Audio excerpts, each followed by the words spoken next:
Assalomu alaykum qadrli do'stlar. 30 yillik marafonimizning 14-kuniga, ya'ni Devlog 14 ga xush kelibsiz.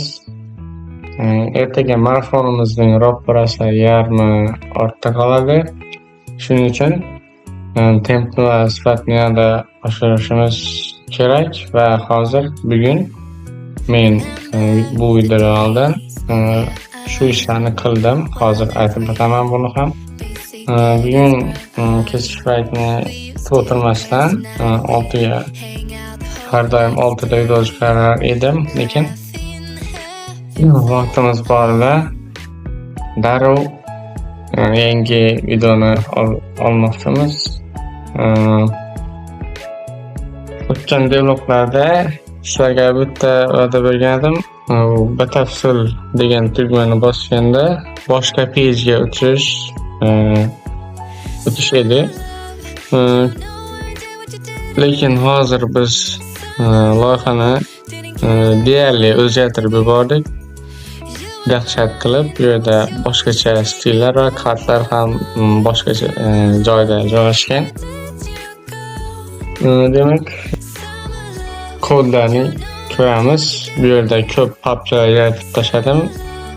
Kerakli bo'lgan bu yerda card list, bu yerda hamma itemlar, bu yerda like'lar qo'yiladi. Bu yerda map funksiyasidan foydalanaman.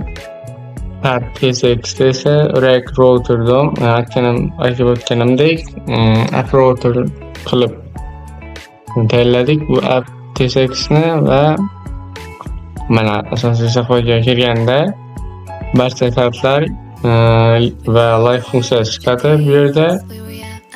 Bu yerda esa batafsilni bosganda boshqa sahifaga o'tadi. Ichki sahifa. Bu yerda card ID'ni qilib qo'yganmiz. Bu yerda page TSX qilib boshqa sahifa bu. Bu yerda ko'rishingiz mumkin. Batafsilni bossak, bu yerda hali yana o'zgartirishlar kiritamiz albatta. Bu yerda bir marta bosganda bo'lishi kerak, lekin bu ko'payib qolyapti-da. Hozir shu yerda xatolik bor ozgina. Ko'p bosib yuborsak ham o'zgaraveryapti.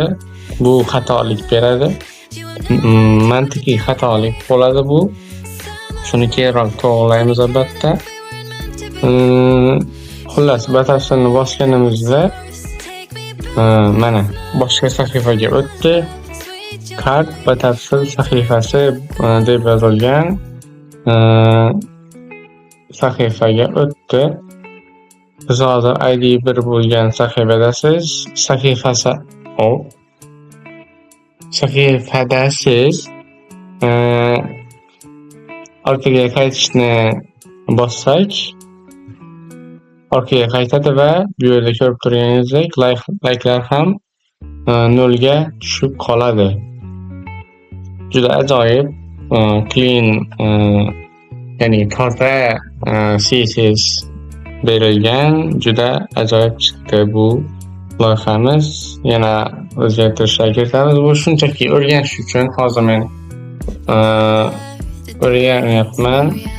YouTube'dan, ba'zi AI'lardan, masalan Gemini, Cloud, shu React.js'ni avval o'rgangan edim, lekin hozir ham biroz takrorlash qilib olishim kerak. Chunki men hozir Next.js bilan CSS'ni asosan o'rganib yurgan edim. Birdan qarasam, React.js ham yodimdan boshlayotgan ekan. Shuning uchun bu devlog videoni ham chiqarishga reja qilgan edim. Demak, shunaqa funksiyalar hozir bizda mavjud. Bu yerda kodlar hammasi. App TSXni biz router sifatida alohida olib qo'ydik bu yerga. Card detaillar esa bu yerda batafsildan so'ng card detail bo'ladi. Mana bu yerga yozilgan. Bu yerda text number 400 bu rangni bildiradi. Font bold esa shu rangni qalin qilib beradigan Tayvan CSS stili hisoblanadi. Bu yerda ID props orqali kelyapti bu. Bu yerda hammasi juda yaxshi ketyapti. Plus shunaqa gaplar. Pages degan papka ham ochdik cart detail uchun. Bu bir xil bo'lib qolibdimi? Ko'zimda shunaqa ko'ryaptimi? Siz kart batafsil sahifasi. Negadir bir xil bo'lib qolgandek. Kart batafsil sahifasi bu yerda ham kart detailda ham bir xil. Bularni ko'rish kerak. Masalan, URLdan ID'ni tutib oladi bu use parameters orqali. Bu yerda H1da kart batafsil sahifasi deb yozilgan va bu yerda ham har bir bu eksport qilinayotgan ekan. Wow. Esimdan chiqdi biroz. Export default function card detail. Bu yerda card detail page. Yozilgan. Bu yerda is link from record to DOM. Detail page ni bu yerga export qildik biz. ID mana card detail page ni export qilib oldik. AppText'da juda zo'r bo'la boshlayapti bizning loyihamiz. Endi shunchaki o'rganish uchun edi bu loyiha. Kartlar yasash, oddiy shunaqa like'lar buttonlari. Lekin buni keyinroq albatta to'g'rilaymiz. Bu like'lar bunaqa countga o'xshab sanalishi kerak emas. Like bir marta bosilgandan so'ng bosilgan hover animatsiyasini shunaqa effektlarni qilish kerak. Bu lekin countga o'xshab qolgan, mana sanalyapti. Mana shu yeri xatolik hisoblanadi. Lekin mana sahifani yangilaganimizda lekin 0 ga tushib qolyapti. Bu ham xullas like'larni keyingi davrlarda albatta to'g'rilaymiz.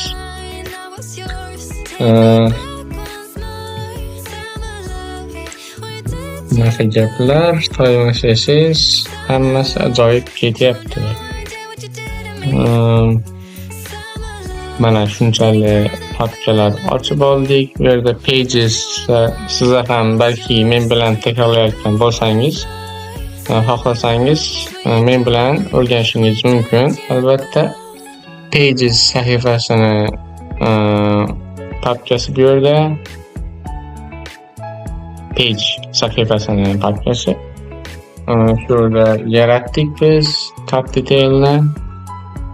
Batafsilni bosgandagi sahifani.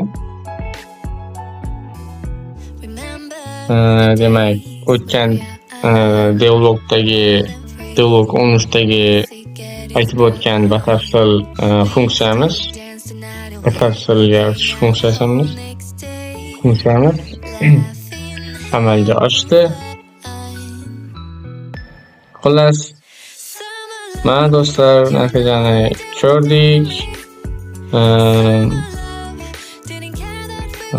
Agar video sizga foydali bo'lgan bo'lsa, albatta like qilishni unutmang va men bilan birga takrorlashni ham yodingizdan chiqarmang. Chunki bu o'sishga juda yordam beradi bunaqa devlog videolar. Xullas, ertaga marafonimizning yarmi bo'lgan devlog 15da yanada ajoyib bo'lgan funksiyalarni ulashishda davom etamiz. Sizlar ham bizni qo'llab-quvvatlashda davom eting. Ko'rishguncha xayr do'stlar.